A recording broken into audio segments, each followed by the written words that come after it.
जय श्री राम। कैसे हैं आप सभी। आइए बात करते हैं कामदा एकादशी की।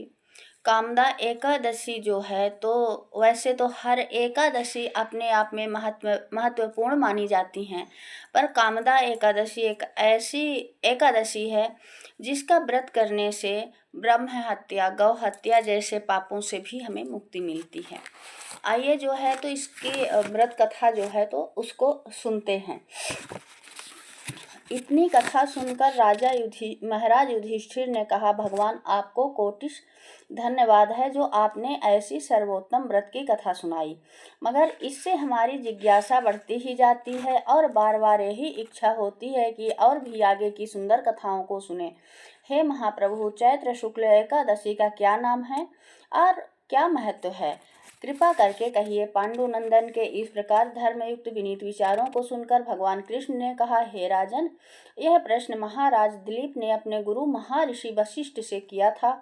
उन्होंने जो कथा उन्हें सुनाई थी वही हम तुम्हारे सम्मुख प्रकाशित करते उसी कथा पर हम तुम्हारे सम्मुख प्रकाश डालते हैं। राजन, चैत्र शुक्ल एकादशी का नाम कामदा एकादशी है। इस व्रत को करने वाला महान पापों से छूट जाता है।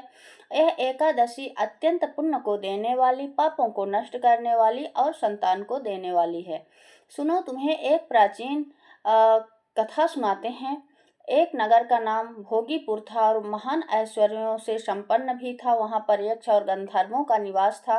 राजा का नाम पुंडरीक था। राजसभा में नित्य ही गान वाद्य हुआ करता था। उसी राज में ललित नाम का गंधर्व अत्यंत ही सुंदर और ऐश्वर्यशाली था। उसकी स्त्री का नाम ललिता था। वे दोनों प्रेम पूर्वक अपना जीवन व्यतीत करते थे। एक दिन ललित राज दरबार में गा रहा था।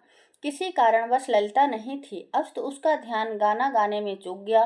चुगलखोरों की बन आई। उन्होंने राजा से एक के चार लगाकर उसे क्रोधित कर दिया।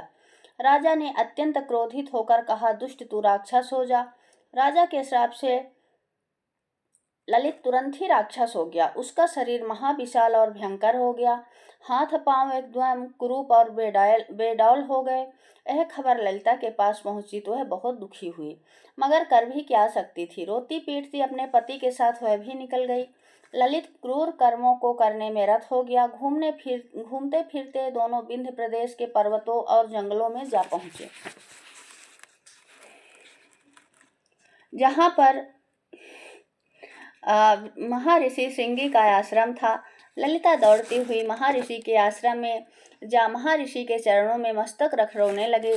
श्रृंगी ऋषि ने कहा, देवी तुम कौन हो, यहाँ किसके साथ आई हो और क्या चाहती हो। महर्षि के ऐसे वचन सुनकर ललिता ने कहा, प्रभु मेरा नाम ललिता है और मैं वीर धाम नामक गंधर्व की पुत्री हूँ। मेरा पति श्राप के कारण राक्षस हो गया है।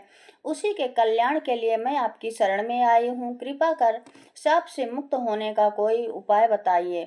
ललिता के ऐसे वचन सुन महर्षि ने कहा, देवी अभी चैत्र का महीना है। तुम चैत्र के शुक्ल पक्ष की कामदा एकादशी का व्रत मेरी बताई हुई रीत अनुसार करो और उसका फल अपने पति को अर्पण करो। तुम्हारा पति अवश्य शाप से मुक्त हो जाएगा। ललिता ने महर्षि की बताई हुई रीत के अनुसार चैत्र शुक्ल कामदा एकादशी का व्रत विधिवत वहीं आश्रम में किया और द्वादशी के दिन उसका पुण्य फल अपने स्वामी को अर्पित कर भगवान से उनके शाप मोचन की प्रार्थना की। तत्काल ललित का शाप नष्ट हो गया और वह पुनः अपने प्रथम स्वरूप में आ गया। तब दिव्य विमान पर सवार हो दोनों प्रसन्नता पूर्वक अपने नगर को गए। अस्तु यह कामदा नामक एकादशी का व्रत महान अच्छे फल को देने वाला और पापों को नष्ट करने वाला है। ब्रह्म हत्या इत्यादि महान पापों को करने वाले महान पापी भी कामदा एकादशी का व्रत कर पापों से मुक्त हो जाते हैं। इस कथा के कहने एवं सुनने से वाजपेय यज्ञ का फल प्राप्त होता है। इतनी लाभकारी और इतनी अच्छी जो कथा है उसे हर किसी को श्रवण जरूर करना चाहिए। जय श्री राम।